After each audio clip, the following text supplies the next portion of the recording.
ఇవాళ మా మాజీ శాసనసభ్యులు మాజీ పార్లమెంట్ సభ్యులు బాల్క సుమన్తో సహా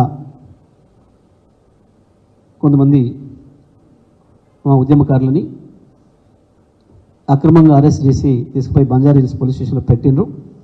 వాళ్ళని వెంటనే విడుదల చేయాలి. వారేం నేరం చేయలే, వారు ఎక్కడనే ఎవరి మీద దాడి చేయడానికి పోలే, లేకపోతే ఇంకోటి ఏదో చట్టబద్ధంగా చర్యలు చేయడానికి పోలే. పోచారం శ్రీనివాసరెడ్డి గారు 10 ఏళ్ళు కలిసి ఉన్న సహచరుడిగా పెద్ద మనిషిగా వారిని గౌరవించారు కాబట్టి ఏదో వారింటికి ముఖ్యమంత్రి వెళ్ళి వస్తున్నాడు అని తెలిస్తే ఆయన వెళ్ళిపోయిండేమో, మాట్లాడొద్దాం మనం కూడా, మరి ఆయన మన ఇంటికి ఎందుకు వస్తాడు,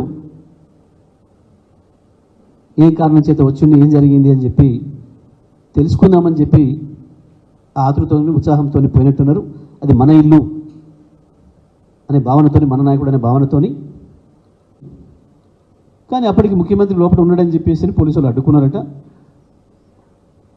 ముఖ్యమంత్రిని ఏందో చేస్తానికి ఏం పోరు, ఎవరు కూడా చేయరు.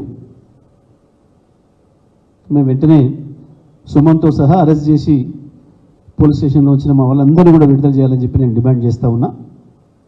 ఎటువంటి కేసు లేకుండా విడుదల చేయాలి. ఎందుకంటే ఆ నిమిషం వరకు అది మా ఇల్లని, మా నాయకుడని,